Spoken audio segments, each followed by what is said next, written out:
بالله من الشيطان اللعين الرجيم بسم الله الرحمن الرحيم والحمد لله رب العالمين وصلى الله على محمد وآل محمد الأئمة والمهديين وسلم تسليما. السلام Assalamu عليكم alaikum wa ورحمة rahmatullahi wa الله barakatuh.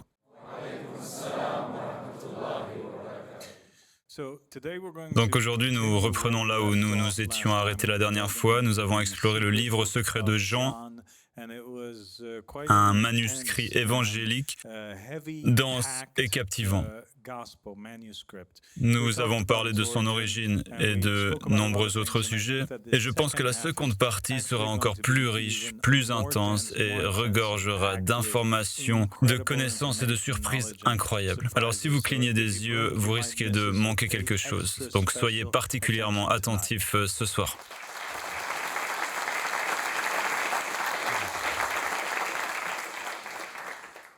Voici donc la deuxième partie du livre de Jean. Et avant de commencer, j'aimerais lire un passage et revenir sur un aspect du livre, Le but du sage. Et dans un chapitre de cet ouvrage, j'ai abordé la notion de parole incomplète et de parole complète. Il est essentiel que notre public comprenne bien ce concept afin d'aborder la seconde partie du livre secret de Jean. En fait, nous avons de nombreuses traditions de Ahl al-Bayt alayhimus salam qui décrivent les prophètes, les messagers et les imams de Ahl al-Bayt alayhimus salam comme les paroles de Dieu. Même le Saint-Coran, lorsqu'il décrit Jésus-Christ, affirme dans un verset qu'il est une parole de Dieu. Dans ce chapitre, j'ai eu une conversation avec l'imam Ahmad al-Hassan alayhi salam et je sais que vous l'avez probablement déjà lu, mais écoutons-la attentivement à nouveau. J'ai dit à l'imam Ahmad al-Hassan alayhi salam, cette conversation me donne la chair de poule par ailleurs. Elle me rappelle une conversation que j'ai eue avec lui, c'était l'une des plus profondes que j'ai eues. Je lui ai demandé, Iblis la'natullah, a-t-il envoyé les prophètes de l'Antiquité? Je suis resté silencieux car j'avais entendu certaines choses de sa part et j'avais acquis certaines connaissances à ce moment-là. L'imam minhu salam, il se mit à rire et il dit, mon fils, je le sais, mais ces mots sont incomplets. Puis il ajouta, tu m'as fait rire, mon fils. Je demandais pourquoi, mon père. L'imam minhu salam a répondu, parce que tu es resté silencieux. Il m'a vu sous le choc et il a dit, et je ris encore. Il riait sans s'arrêter. Je me mis alors à rire, un peu gêné de son rire, mais je ne comprenais pas pourquoi il riait.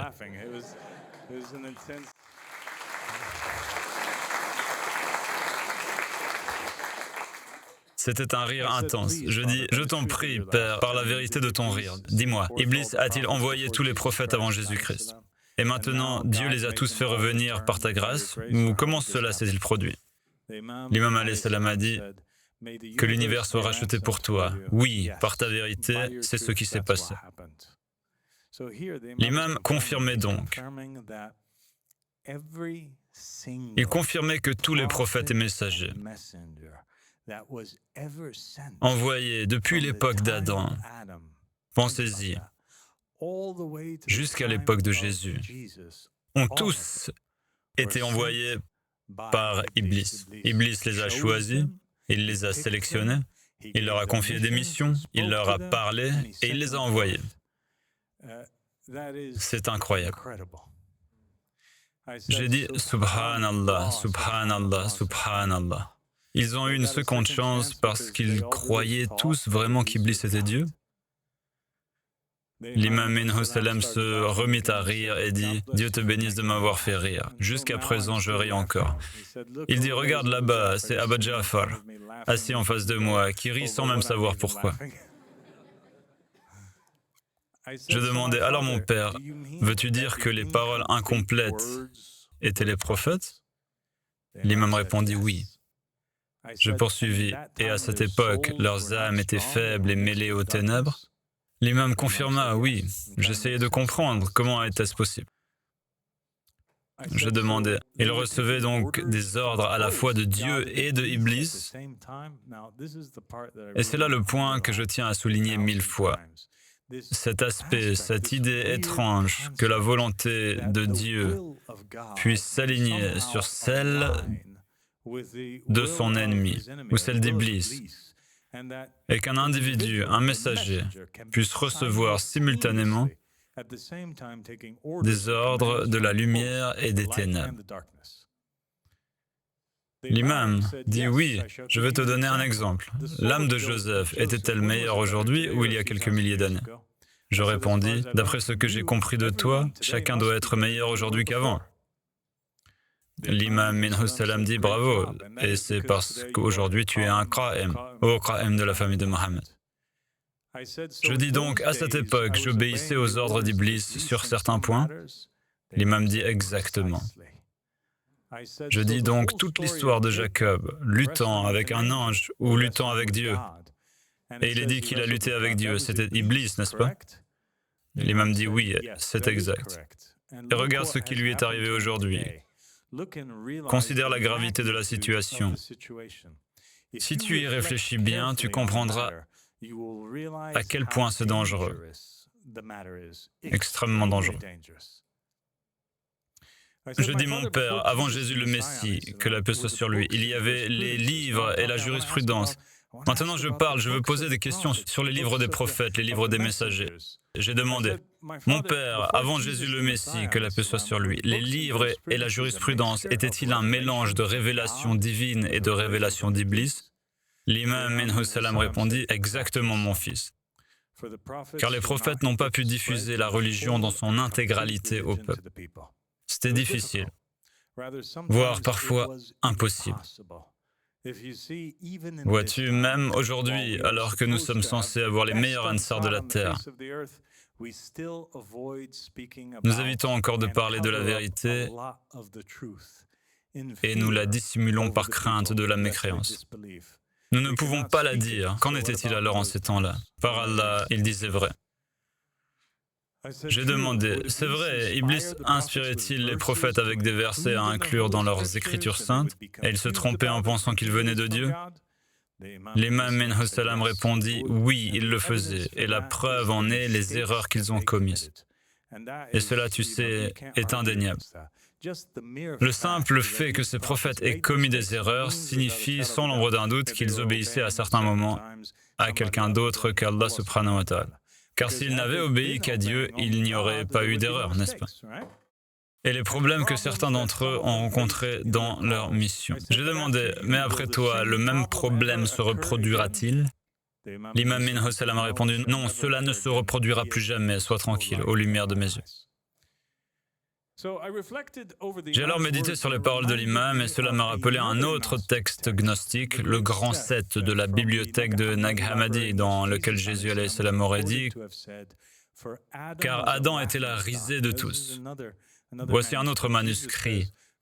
Jésus dit « Car Adam était la risée de tous, puisqu'il a été créé par l'hebdomade comme une contrefaçon, comme s'il était devenu plus fort que moi et mes frères. » Nous sommes innocents à son égard car nous n'avons pas péché. Abraham, Isaac et Jacob étaient la risée de tous, car ces faux pères reçurent un nom de l'hebdomade, comme s'il était devenu plus puissant que moi et mes frères. Nous sommes innocents à son égard, car nous n'avons pas péché. David était la risée de tous, car son fils fut nommé fils de l'homme, ayant été influencé par l'hebdomade, comme s'il était devenu plus puissant que moi et les membres de ma lignée. Mais nous sommes innocents à son égard, car nous n'avons pas péché. Salomon était la risée de tous, car il se prenait pour le Christ, devenu vaniteux sous l'influence de l'hebdomade, comme s'il était devenu plus puissant que moi et les membres de ma lignée. Mais nous sommes innocents à son égard, car nous n'avons pas péché. Les 12 prophètes étaient la risée de tous, car ils se sont présentés comme des imitations des vrais prophètes. Nous abordons donc ici certains thèmes, notamment celui des prophètes. Jésus explique que ces prophètes étaient modelés à partir de quelque chose d'autre, des imitations de quelque chose qui existait dans les royaumes supérieurs où vivaient Jésus et ses frères. et qu'ils étaient imparfaits. Mais Jésus, qui résidait dans ce monde d'en haut, est descendu sur terre d'une manière différente. Il venait d'un autre lieu, d'un autre niveau. Ils sont apparus comme contrefaçon à travers l'abdomade, comme s'il était devenu plus fort que moi et mes frères. Mais nous sommes innocents à son égard, puisque nous n'avons pas péché. Moïse, un serviteur fidèle, était la risée de tous, ayant été appelé l'ami, car ils ont perversement témoigné contre lui, qui ne m'a jamais connu, ni lui, ni ceux qui l'ont précédé. D'Adam à Moïse et Jean-Baptiste, aucun d'eux ne m'a connu ni mes frères, car ils avaient une doctrine d'ange pour observer les lois alimentaires et un esclavage amer, puisqu'ils n'ont jamais connu la vérité, ni ne la connaîtront jamais. C'est un blasphème, n'est-ce pas? Pour les Juifs et les chrétiens traditionnels, c'est un blasphème extrême. Jésus vient de dire que tous les prophètes étaient influencés par le diable. Aucun d'eux ne le connaissait ou ne connaissait vraiment Dieu. Et les lois alimentaires et la jurisprudence qu'ils suivent ne sont que des lois et une jurisprudence angélique. Il n'y est pas tenu et ils se sont eux-mêmes liés en se laissant tromper par ces anges. Car il y a une grande séduction sur leur âme qui les empêche de trouver la liberté de le connaître jusqu'à ce qu'ils connaissent le Fils de l'homme. Maintenant, quant à mon Père, je suis celui que le monde n'a pas connu. Et c'est pourquoi cela s'est élevé contre moi et mes frères. Mais nous sommes innocents de lui, nous n'avons pas péché. Bien, passons maintenant au texte et voyons comment tout cela s'articule avec le livre secret de Jean.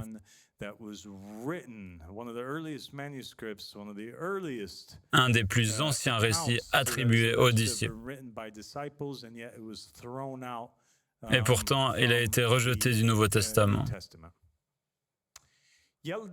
La mère de Yaldabaoth voulait reprendre le pouvoir qu'elle avait confié au souverain suprême.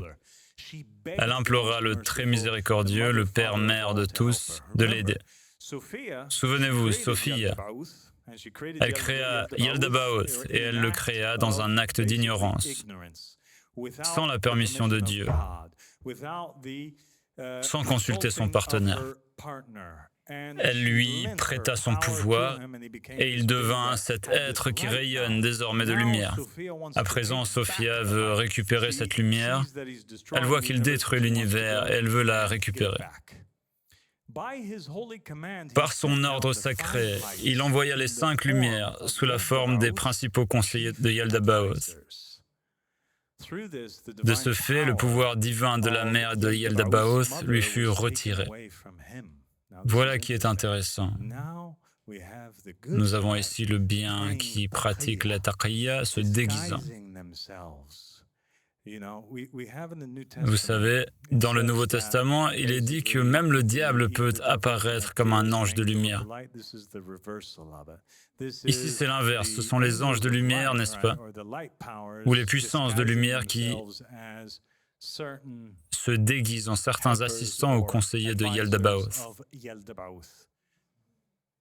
Alors que font-ils? Ils disent à Yaldabaoth, « Insuffle un peu de ton esprit dans le visage de cet homme et son corps se redressera. »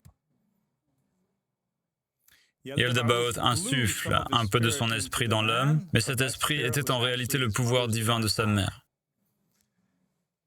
Il ne comprenait pas ce qu'il faisait, car il vivait dans l'ignorance.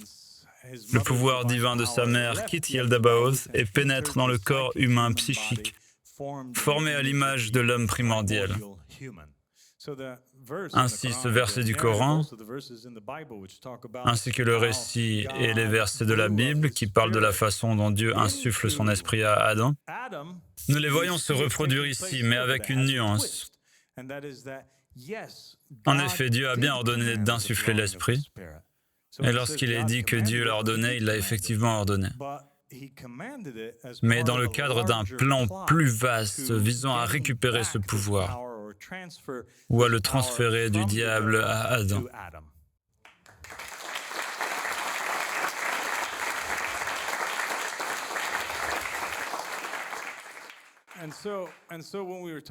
Ainsi, lorsque nous évoquions précédemment comment la volonté de Dieu peut parfois s'aligner sur celle du diable, nous en voyons la manifestation pour la toute première fois dans ce manuscrit, au moment précis où l'Esprit est insufflé en Adam.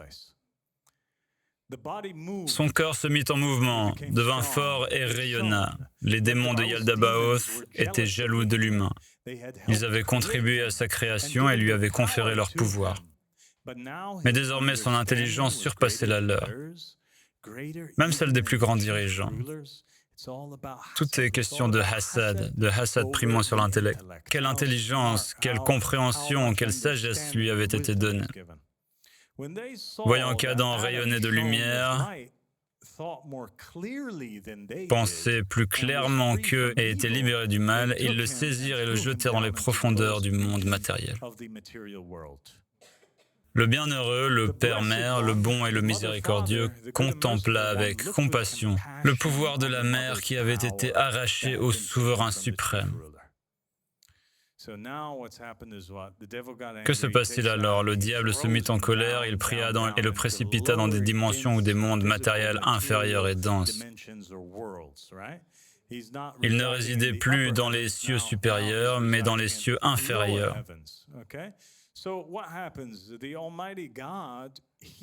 Donc le Dieu Tout-Puissant, toujours attentif à la lumière transmise par le diable à Adam, veilla à ce que les démons de Yaldabaoth ne puissent à nouveau dominer le corps psychique de l'homme. Par grande compassion, il envoya à Adam, par son esprit bienveillant, une aide. Qui était cette aide? Une pensée lumineuse surgit et il la nomma vie, Zoé ou Hawa.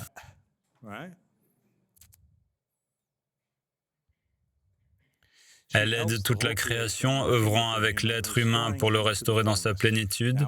Nous avons maintenant ce concept intéressant qui se dessine alors. Adam est incomplet sans son épouse. Dieu veut l'aider. Il envoie donc en lui l'autre moitié d'Adam, telle une lumière. C'est là qu'elle réside désormais et elle l'aide. Elle le restaure dans sa plénitude, elle a enseigné à Adam comment son peuple avait chuté, elle lui rappelle et lui montre comment il peut remonter, de la même lumière qu'il est descendu. Comment est-il descendu? Par ignorance. Comment peut-il remonter? Par la gnose. La pensée lumineuse était cachée en Adam afin que les souverains ignorent son existence car elle réparerait le désastre causé par leur mère. Adam fut révélé car une ombre de lumière résidait en lui et son esprit dépassait de loin celui de ses créateurs. Ils levèrent les yeux et contemplèrent son intelligence supérieure. Les souverains et les démons ourdirent un complot. Ils mêlèrent le feu, la terre, l'eau et 4 vents violents, les fusionnant dans une grande confusion. Adam fut plongé dans l'ombre de la mort. Il voulait le recréer à partir de terre, d'eau, de feu et de vent, c'est-à-dire de matière, de ténèbres, de désirs et d'esprits artificiels. En résumé, pour ceux que cela pourrait paraître complexe, voici une explication simplifiée. Adam est déjà créé, son corps existe déjà, mais il y a maintenant une autre couche, un second corps, en quelque sorte, que les démons veulent ajouter à Adam pour s'assurer un contrôle total sur lui. Qu'est-ce que cette couche? Il lui ajoute des désirs, des ténèbres, de l'ignorance. Il lui insuffle le shahwat, d'accord? Et l'esprit artificiel. L'esprit artificiel, c'est le nafs maléfique. D'accord? Ce mélange est devenu un tombeau, un nouveau type de corps. Ces voleurs ayant enchaîné l'humain, l'ont plongé dans l'oubli et l'ont soumis à la mort. C'était la première descente et la première séparation. Pourtant, la pensée lumineuse en lui élevait à nouveau ses pensées. Les dirigeants ont placé l'humain dans leur paradis et lui ont dit de manger à volonté. D'accord, nous arrivons maintenant au Jardin d'Éden. Sommes-nous prêts? D'accord. Mais leur nourriture est amère, leur beauté est corrompue. Car où est le jardin d'Éden? Il est en Irak, il est sur ce plan physique, il n'est pas dans les cieux, il est exposé à la décomposition et ne dure pas éternellement, d'accord? Leur beauté est corrompue, leur nourriture est tromperie, leurs arbres sont l'anarchie, leurs fruits sont poison, leurs promesses mènent à la mort. Ils ont placé l'arbre de la vie au cœur de leur paradis. Je vais vous révéler le secret de leur vie. Il s'agit de leur plan concernant l'esprit artificiel.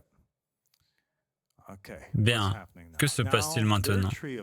Maintenant, leur arbre de vie, disent-ils, le manuscrit le dit. Jésus dit à Jean dans ce manuscrit qu'au milieu du jardin se trouve cet arbre particulier et que cet arbre, en réalité, il a été placé là comme un piège pour Adam, cet arbre de vie. Et s'il en mangeait, cela lui donnerait cette âme mauvaise, cette âme perverse. Sa racine est amère, ses branches sont mortes, son ombre est haine, ses feuilles sont mensonges, le nectar de ses fleurs est méchanceté, son fruit est mort, sa graine est désir, des fleurs dans les ténèbres. Ceux qui en mangent appartiennent à l'Hadès, et les ténèbres sont leur demeure. Donc c'est étrange maintenant tout ça.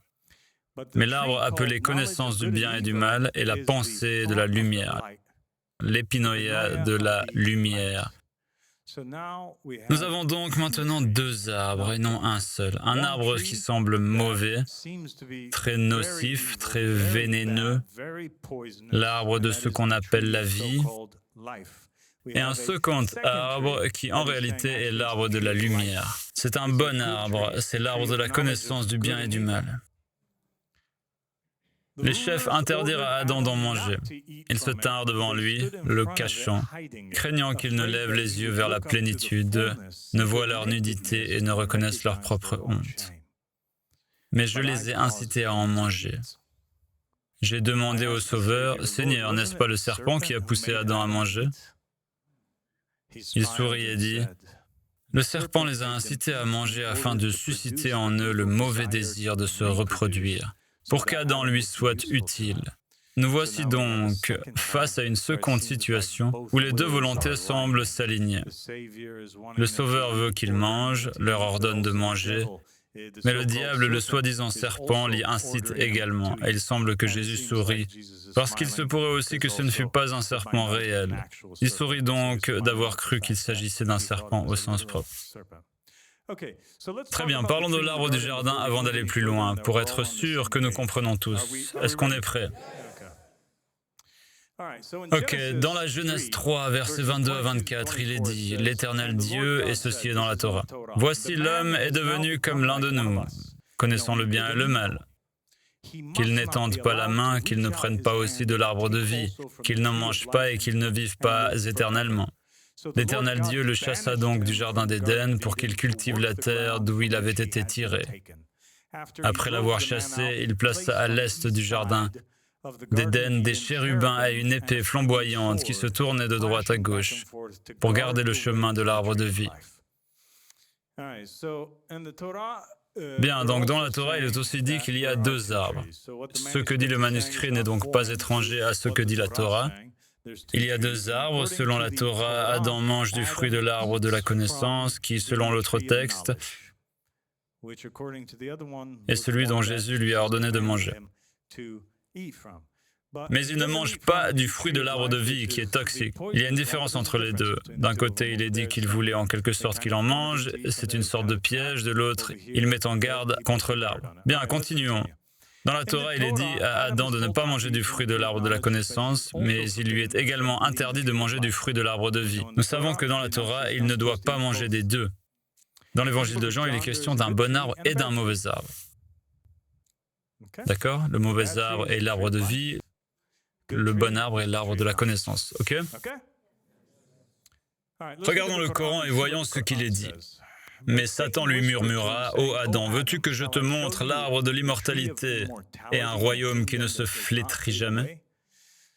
Ainsi, dans le Coran, le diable incite Adam à manger du fruit d'un arbre, et plus précisément de l'arbre de vie, qui, selon le manuscrit, est l'arbre du mal. Un autre verset du Saint-Coran dit « Alors Satan les tenta afin de dévoiler ce qui était caché de leur nudité. Il dit « Votre Seigneur vous a interdit cet arbre uniquement pour vous empêcher de devenir des anges ou des immortels. » Reprenons ainsi les paroles du serpent. Bien, nous avons donc deux versets du Saint-Coran dans les sourates 20 et 7 qui identifient l'arbre avec lequel Adam est tenté comme étant l'arbre de vie, et cet arbre est comparable à un arbre maudit. Le Saint-Coran dit « Et souviens-toi, ô prophète, lorsque nous avons dit « Ton Seigneur embrasse les hommes ». Nous n'avons fait de ce que nous t'avons montré, ainsi que de l'arbre maudit mentionné dans le Coran, qu'une épreuve pour les hommes. Nous les avertissons sans cesse, mais cela ne fait qu'accroître leur désobéissance. Nous avons donc une nouvelle sourate qui fait référence au mauvais arbre. Une quatrième sourate fait également référence à cet arbre maléfique. Il est dit « Est-ce là une meilleure hospitalité que l'arbre de Zaqqum ? Nous en avons fait une épreuve pour les injustes, en effet. » Voilà, Adam était injuste et l'arbre servait d'épreuve. Juste ou faux? C'est un arbre qui pousse des profondeurs de l'enfer. Ses fruits sont comme des têtes de démons. Subhanallah.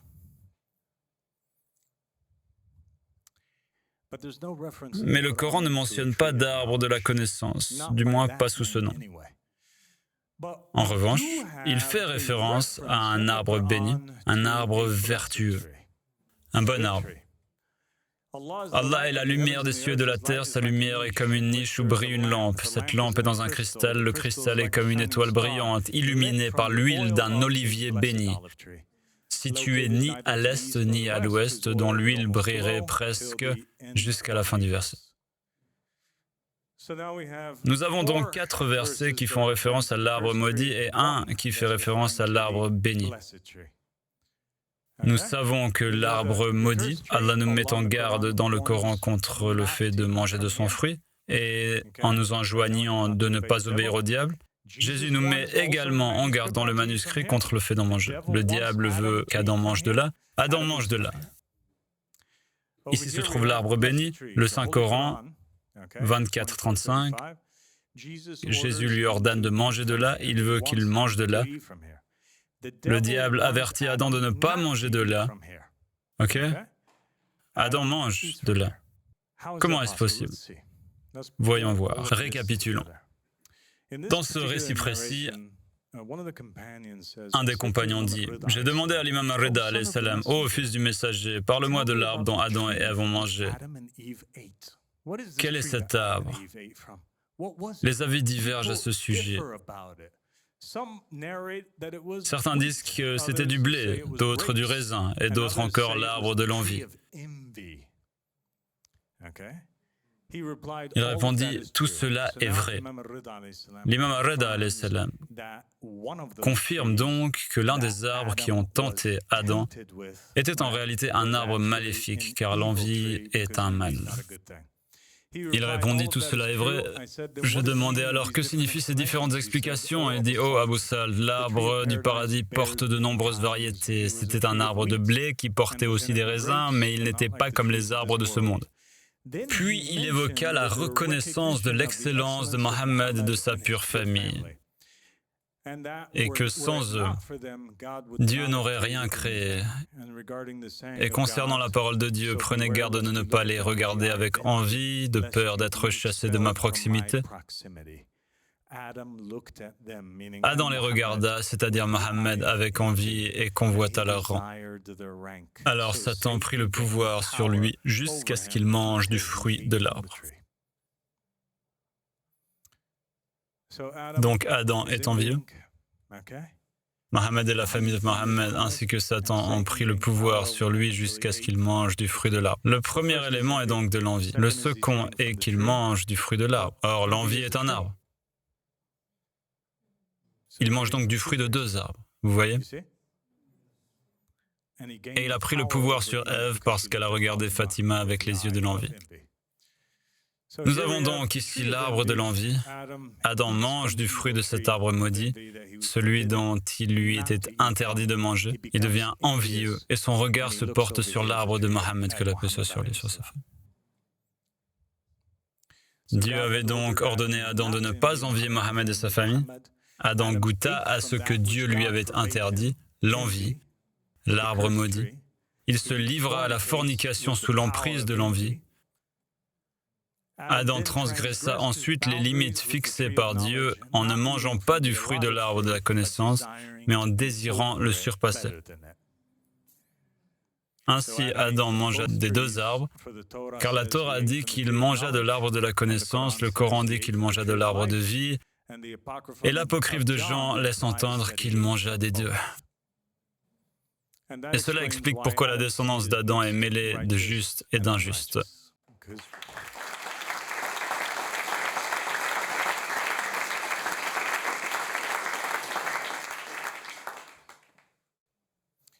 Et les récits précisent également que l'arbre maudit est l'arbre des Omeyyades.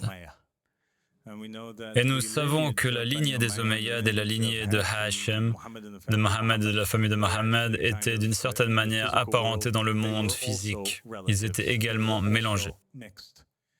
Bien. Le souverain Yaldabaoth réalisa qu'à cause de l'épinoïa, empli de lumière qui résidait en Adam, son esprit était plus puissant que le sien et Adam lui avait désobéi. Pour lui rendre le pouvoir qu'il lui avait confié, Yaldabaoth le plongea dans un profond sommeil. Je demandai, Seigneur, que signifie totalement oubliant? Il répondit, ce n'est pas ce que Moïse a écrit. Dieu a plongé Adam dans un profond sommeil. Yaldabaoth a plutôt voilé les perceptions d'Adam et il est devenu inconscient. Comme le prophète l'a dit à son sujet, je rendrai leur cœur insensible afin qu'ils ne voient ni ne comprennent. L'épinoïa empli de lumière se cachait au plus profond d'Adam. Souvenez-vous, nous avons dit que Hawa, ou cette lumière qui a été envoyée, était le bon nafs, n'est-ce pas? Maintenant, regardez ce qui se passe. La lumière se cache au plus profond d'Adam. Le souverain a essayé de l'enlever de sa poitrine. Qu'y a-t-il dans cette poitrine? Ahmed al-Hassan a dit que le nafs réside dans la poitrine, mais que Épinoïa ne peut être capturé malgré les ténèbres qui la poursuivent. Ainsi, la poitrine d'Adam renferme à la fois le nafs mauvais et le bon nafs. Le mauvais esprit cherche à détruire le bon esprit, mais ce dernier échappe à son emprise. Le souverain suprême a cependant retiré une partie du pouvoir d'Adam et l'a utilisé pour façonner une figure féminine, à l'image d'Épinoïa, rayonnante de lumière qu'il avait contemplée. Il a insufflé à cette femme le pouvoir soustrait à l'homme. Cela ne s'est pas passé comme le raconte Moïse, lorsqu'il a pris une côte pour créer la femme. Adam vit la femme à ses côtés et Ahmed al-Hassan réfute également ce récit. Il affirme que cela ne s'est pas produit. Adam vit la femme à ses côtés, Épinoïa, rayonnante de lumière, lui apparut aussitôt, levant le voile qui obscurcissait son esprit. Il s'éveilla de sa torpeur et reconnut son âme sœur, son autre moitié. Celle qui résidait en lui, le contemplait désormais en tant qu'être conscient. N'est-ce pas incroyablement romantique? Cela met également en lumière l'importance du mariage, de l'âme sœur et de la religion dont le mariage constitue la moitié. Il dit, « Ceci est eau de mes os, chair de ma chair. » Or, dans un autre manuscrit, celui de l'origine du monde, il est dit « Après le jour du repos, Sophia envoya sa fille Zoé, appelée Ève, comme instructrice pour élever Adam, en qui il n'y avait pas d'âme, afin que les enfants qu'il engendrait soient des réceptacles de lumière. » Nous savons donc maintenant que Sophia est un néon, son pouvoir, un royaume, n'est-ce pas? Et Zoé est sa fille, d'accord? Sophia envoya sa fille Zoé. Zoé est donc la fille de Sophia. Le quatrième éon fut placé au-dessus de la quatrième lumière et les lettres. Et les trois autres éons qui l'accompagnent sont la perfection, la paix et la sagesse. Cela provient de notre même manuscrit, le livre secret de Jean. Elle, Barbello, devint le sein de toutes choses, car elle est antérieure à tous. Ainsi, grâce à ces textes et à cet autre manuscrit, les trois stèles de Seth, nous avons toi, Barbello, ou la mère des éons, Tu as révélé la totalité. Nous savons donc maintenant qu'Ève est une création physique, une émanation de Zoé, placée à l'intérieur de Adam.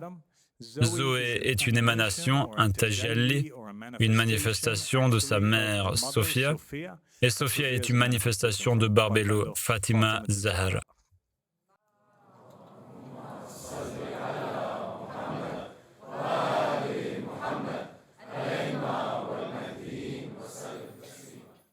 C'est pourquoi l'homme quittera son père et sa mère et s'unira à une femme, et les deux deviendront une seule chair, car son aide lui sera envoyée. Voilà pourquoi les gens se marient. Ils se marient parce que leur moitié vient les aider à se compléter, à ne faire qu'un. Sophia, notre sœur, est descendue innocemment pour récupérer ce qu'elle avait perdu. C'est pourquoi on l'appelle la vie, la mère des vivants. Ainsi, Ève et Hawa, Zoé aussi, l'un de ses noms est Hawa.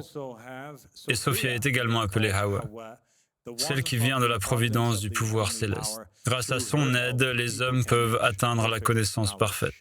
Je suis apparu sous la forme d'un aigle dans l'arbre de la connaissance, qui est l'épinoïa de la pure providence de lumière, pour les instruire et les éveiller de leur profond sommeil.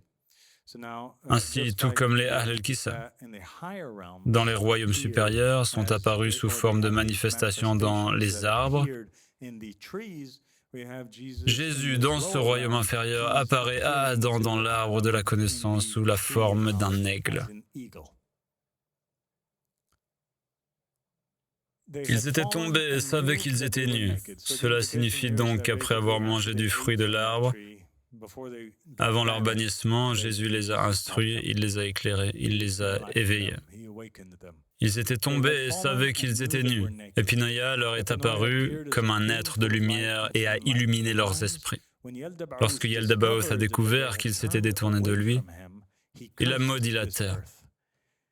Il a trouvé la femme se préparant pour l'homme. Il l'a placée sous l'autorité de l'homme car il ignorait le plan divin. Il semble donc que sa volonté soit à nouveau ici alignée sur celle de Dieu, mais il est simplement ignorant de cela. Il a ses raisons, mais Dieu a ses raisons. Il complote et Dieu complote. L'homme et la femme étaient trop effrayés pour s'opposer à Yaldabaoth. Il a révélé son ignorance à ses anges et les a chassés du paradis, les enveloppant de ténèbres profondes. L'ignorance que l'auteur tente de dénoncer ici, c'est évident. Créer des êtres, leur conférer du pouvoir, puis les rejeter et les chasser du paradis. Voilà une contradiction flagrante. Un tel comportement est indigne d'un vrai Dieu. Le souverain vit la jeune femme près d'Adam. Il comprit que l'épinoïa, source de vie et de lumière, résidait en elle, mais il en était encore totalement ignorant. Lorsque la Providence, Fatima Zahra, vit ce qui allait arriver, elle envoya des serviteurs arracher la vie divine à Ève avant que Yaldabaoth ne puisse la souiller entièrement. Yaldabaoth viola alors Ève. Elle donna naissance à 2 fils. L'aîné fut appelé Elohim et le second Yahvé. Je vous le dis, cela est évidemment un blasphème pour les gens, mais c'est le texte que nous devons étudier. Poursuivons. Elohim avait un visage d'ours, Yahvé avait un visage de chat. L'un était juste, l'autre injuste. Yahvé était juste, Elohim ne l'était pas. Yahvé régnait sur le feu et le vent, Elohim régnait sur l'eau et la terre. Yaldabaoth les renomma à tort Caïn et Abel.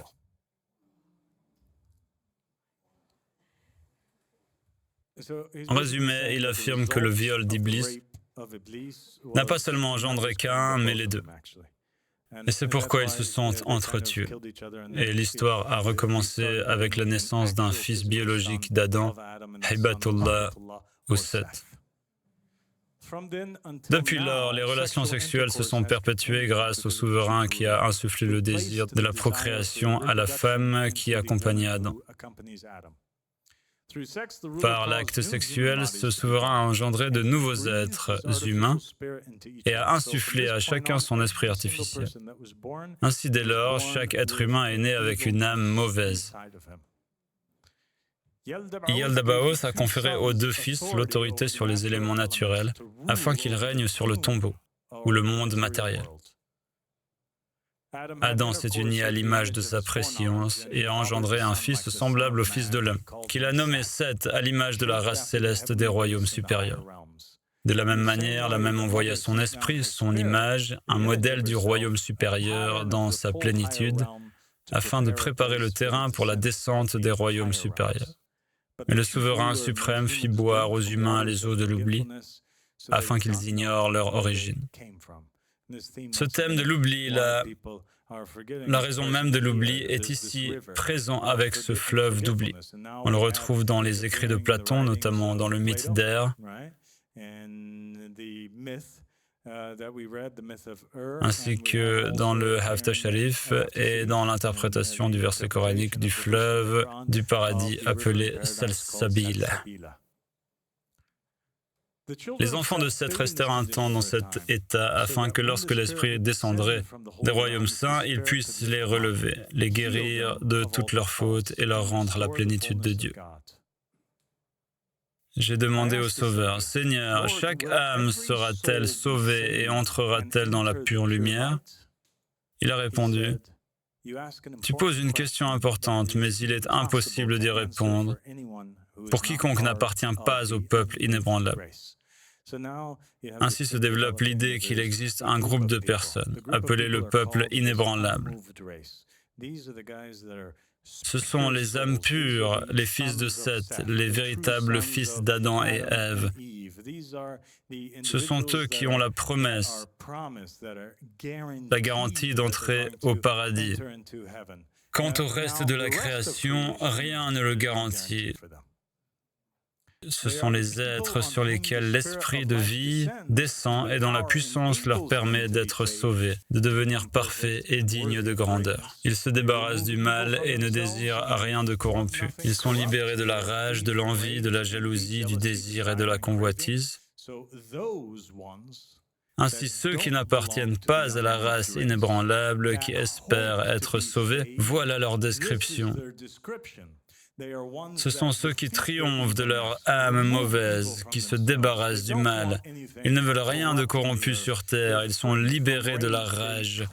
Ils se purifient de l'envie, de la jalousie, du désir et de la convoitise. Et le corps physique les tourmente. Ils le portent en attendant ceux qui le leur enlèveront. Ils attendent simplement d'être tués. Ils prient « Oh Allah ». Ils attendent le jour du martyre. Ils haïssent d'être prisonniers de ce corps physique. Ils les dégoûtent. Ils méritent la vie éternelle et indestructible. Combien est-ce difficile?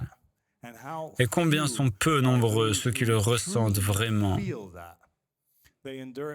Ils endurent tout, supportent tout, afin de recevoir le bien et d'hériter de la vie éternelle. Imaginez vivre en attendant votre meurtre, en attendant votre assassin. Et quand vous le rencontrez enfin, c'est comme le plus beau jour de votre vie. Vous voyez, regardez comme il est heureux.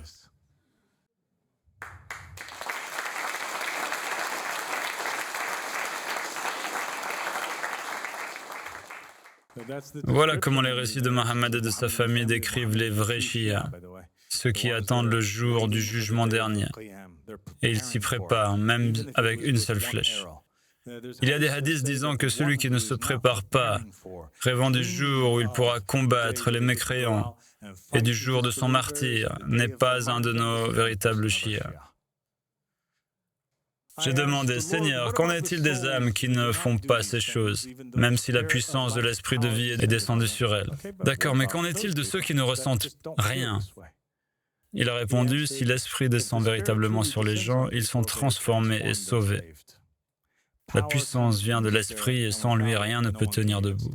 Ceux-là sont donc des faux. Ce sont des gens mus par un esprit artificiel. Après la naissance, si l'esprit de vie grandit en eux, que la force les pénètre et que leur âme se fortifie, alors rien ne peut les entraîner vers le mal. Cet esprit de vie, ce nafs, est féminin. Son origine est Hawa. Son origine est Fatima Zahra. C'est cet esprit intérieur qui fortifie nos âmes, il les soutient. C'est le bon nafs, le nafs dont nous sommes tous issus, n'est-ce pas? En vérité, nous avons créé d'un seul être. Mais si l'esprit artificiel ou le mauvais nafs pénètre les êtres, il les égare. Alors j'ai dit, Seigneur, quand les âmes quittent la chair, où vont-elles? Il sourit et répondit, si une âme est forte et possède plus de puissance que le mauvais nafs, elle échappe au mal grâce à l'aide de l'incorruptible.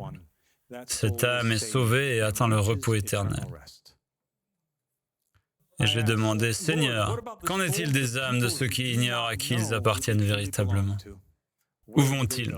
C'est une question intéressante, car il demande, qu'advient-il de ces gens qui se disent, je ne sais pas si je suis bon ou mauvais, je ne sais pas si j'irai au paradis ou en enfer.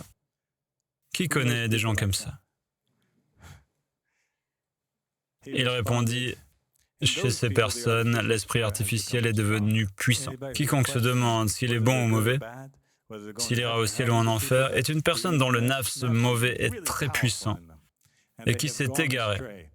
Son âme est alourdie, elle est attirée par le mal et sombre dans l'oubli.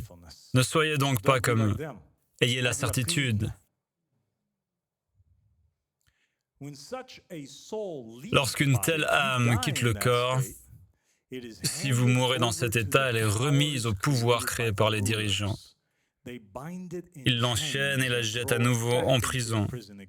Elle tourne en rond jusqu'à ce qu'elle soit finalement libérée de l'oubli par la connaissance. Alors elle atteint la perfection et elle est sauvée. Ceci concerne essentiellement le concept de nirvana et l'échappement au cycle des réincarnations. Vous n'échapperez jamais aux réincarnations si, au moment de la mort, vous n'êtes pas absolument certain d'appartenir à la lumière et que cela est votre véritable destination. J'ai demandé, Seigneur, comment l'âme peut-elle devenir suffisamment petite pour entrer dans sa mère ou dans un homme? Il était content que je pose la question et, sans y répondre directement, il aborda un sujet que vous devriez tous connaître. Il dit, vous êtes vraiment bénis de comprendre cela. L'âme doit être guidée par un autre être en qui réside l'esprit de vie.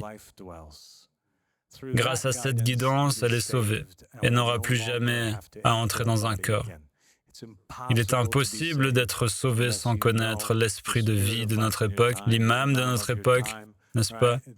Le hujja de notre époque.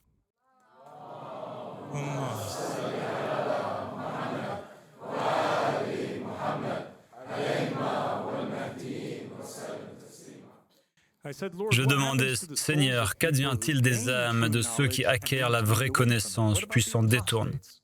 Qu'en est-il des apostats? Qu'en est-il de ceux qui croient puis mécroient? Que leur arrive-t-il? Il répondit, les démons de la pauvreté les entraîneront vers un lieu sans espoir de repentance. Ils y demeurent jusqu'au jour où ceux qui blasphèment contre l'Esprit seront punis éternellement. Ainsi, ceux qui maudissent Allah sont égaux à ceux qui apostasient. J'ai demandé, Seigneur, d'où vient cet esprit artificiel? Une personne qui meurt après avoir apostasié n'a plus aucun espoir. C'est fini. Il n'y a pas de réincarnation, ils vont directement en enfer. J'ai demandé, Seigneur, d'où vient cet esprit artificiel? Il a répondu, le Père, Mère est miséricordieux, un esprit saint qui a compassion de nous. Par l'épinoïa de la providence de la lumière, le Père, Mère élève les enfants de la race parfaite, élevant leur esprit et leur lumière éternelle. Lorsque le souverain suprême a vu qu'il le surpassait et que leur esprit était meilleur que le sien, il a voulu étouffer leurs pensées. C'est ainsi qu'a éclaté la guerre. Voilà, mes amis, le thème qui se répète sans cesse. Et je pense qu'il est crucial que vous en preniez conscience. Chaque jour, une véritable guerre fait rage pour capter votre attention et vous distraire. Même avec la technologie, avec tout ce qui se passe dans le monde actuellement, on nous propose sans cesse de nouvelles petites choses, de nouvelles vidéos TikTok, tout pour nous empêcher de réfléchir. Il voulait les empêcher de penser, mais il n'avait pas compris la puissance de leur esprit et il ne pouvait pas les arrêter. Il a alors élaboré un plan avec ses démons, ses pouvoirs, chacun d'eux, unis à la sagesse, a engendré le destin, ultime forme d'emprisonnement. Le destin se manifeste de mille façons, à l'image de nombreux types de démons. Le destin est impitoyable, le destin est plus fort que les dieux, les autorités, les démons et les générations humaines prises au piège. Il explique donc que le nafs maléfique est essentiellement composé et créé à partir de tous ces différents démons de différents shahawat, des différentes convoitises et différents désirs, et que l'ensemble de ces éléments forment le nafs maléfique, lequel diffère d'une personne à l'autre. L'un peut être alcoolique, l'autre peut être possédé par le démon de la luxure, de l'adultère ou autre. Du destin naquirent le péché, la violence, le blasphème, l'oubli, l'ignorance, les lois sévères, les grands péchés et une peur terrible. Ainsi toute la création devint aveugle, inconsciente du Dieu suprême, car elle était prisonnière de l'oubli. Elle ignorait ses péchés, elle était soumise au temps et aux saisons immuables sous l'emprise du destin. Plus tard, Yaldabaoth regretta ses actes. Il décida de déchaîner un grand déluge sur la création et l'humanité. Mais la lumière divine avertit Noé, il prêcha aux hommes, mais ceux qui lui étaient étrangers ne l'écoutèrent pas. Les choses ne se passèrent pas comme Moïse l'a décrit, c'est-à-dire lorsqu'ils se réfugièrent dans une arche. Au contraire, ils se cachèrent dans un lieu de lumière, et nous avons déjà abordé ce point. Non seulement Noé, mais aussi beaucoup d'autres membres de la race insensible se réfugièrent auprès d'un nuage lumineux. Noé reconnut son autorité. Voyez, Noé n'était pas dans l'erreur, et l'être de lumière les éclairait. Bien que le souverain suprême ait plongé le monde entier dans les ténèbres, il conçut un autre plan usant de son pouvoir. Il envoya ses démons s'unir à des filles humaines pour engendrer des enfants par plaisir, mais ils échouèrent. C'est le concept que nous avons examiné concernant les lignées dans le but du sage. Après leur échec, ils élaboraient un troisième plan. Ils créèrent un esprit artificiel à l'image de l'esprit descendu. Pour implémenter ces esprits et ces âmes, les démons changèrent d'apparence pour ressembler aux maris des femmes. Ils les emplirent de cet esprit maléfique et ténébreux. Et c'est là que, je crois, l'un des domaines les plus révélateurs d'un lien direct entre le transfert d'esprit et les rapports sexuels.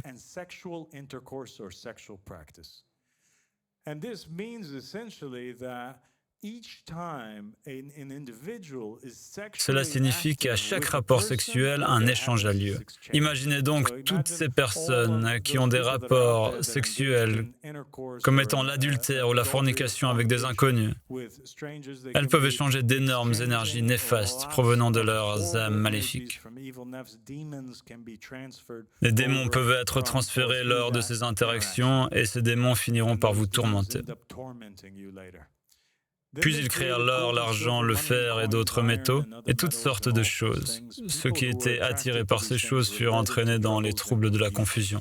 Ils vieillirent sans joie, moururent sans avoir trouvé la vérité, sans jamais connaître le vrai Dieu.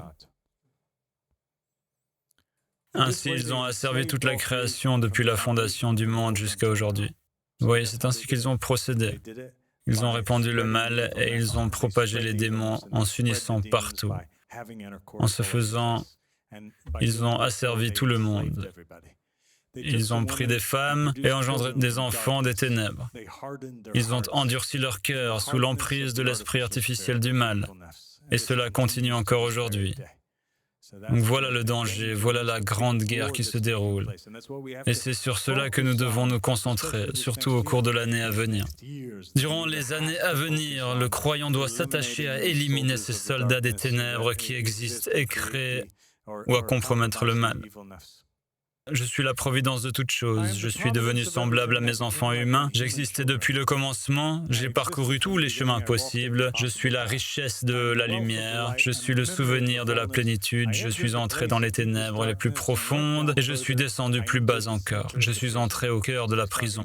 Il parle donc de la façon dont il était une lumière venue d'en haut et dont il s'est sacrifié pour pénétrer dans ces royaumes matériels physiques inférieurs où nous nous trouvons. Les fondements du chaos ont tremblé. Je me suis caché à cause de leur mal. Ils ne m'ont pas reconnu. Je suis redescendu une seconde fois, poursuivant mon voyage. J'ai émergé parmi ceux de la lumière. Je suis le souvenir de la providence. Je suis entré au cœur des ténèbres, dans les profondeurs des enfers, pour accomplir ma mission. Écoutez, comment parlent les êtres des royaumes supérieurs. Les fondements du chaos ont tremblé à nouveau, manquant de s'effondrer sur tous ceux qui s'y trouvaient et de les anéantir complètement. Je suis remonté à mes racines dans la lumière pour ne pas les détruire tous encore. Je suis descendu une troisième fois. Je suis lumière, vivant dans la lumière. Je suis le souvenir de la providence. Je suis entré dans les ténèbres les plus profondes. Je suis descendu jusqu'au plus profond des enfers. J'ai laissé mon visage rayonner, pensant à la fin de leur règne. Je suis entré dans leur prison, le corps est cette prison. Et j'ai crié que celui qui entende se lève de son profond sommeil. Qu'a dit Ahmed al-Hassan al-Salam? Réveillez-vous, ô vous les dormeurs, réveillez-vous, ô vous les morts. Que celui qui entend se lève de son profond sommeil. Le dormeur s'éveilla et pleura, s'essuyant ses larmes amères. Qui m'appelle? D'où me vient cet espoir alors que je gis au fond de cette prison? J'ai dit, je suis la providence de pure lumière, je suis la pensée de l'Esprit Vierge qui t'élève vers un lieu d'honneur.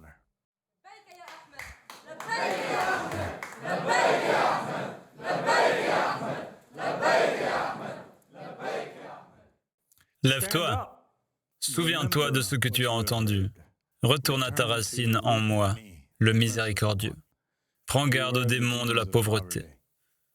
Qu'a dit Ahmed al-Hassan al-Salam? Il dit, retourne à Allah, retourne à la vérité, retourne au livre d'Allah et à ses compagnons. Car c'est dans leur retour et dans ton retour à la vérité que réside le bienfait de ce monde et de l'au-delà. Et c'est en elle que vous trouverez le salut, vous préservant des tourments de ce monde et de l'au-delà. Et il n'existe pour vous aucun autre moyen de salut. Car voici le jour d'Allah, le jour où il triomphera en faveur de ses élus. Prenez garde aux démons de la pauvreté, prenez garde aux démons du chaos, prenez garde à tous ceux qui voudraient vous enchaîner. Réveillez-vous, restez éveillés, relevez-vous des profondeurs des enfers. Je l'ai ressuscité, je l'ai scellé de l'eau lumineuse des 5 sceaux. La mort n'avait plus aucun pouvoir sur lui. Je suis retourné au royaume parfait. J'ai tout accompli et vous l'avez entendu. Le Sauveur dit, « Je vous ai tout révélé maintenant afin que vous puissiez l'écrire et le partager secrètement avec vos semblables. C'est le mystère du peuple inébranlable, gardez-le précieusement. Quiconque l'échange contre un présent, de la nourriture, de la boisson, des vêtements ou quoi que ce soit de semblable sera maudit. » Ces choses furent révélées à Jean comme un mystère. Aussitôt le Sauveur disparut, et Jean retourna vers ses compagnons, disciples, et leur raconta ce que Jésus-Christ lui avait dit. Amen.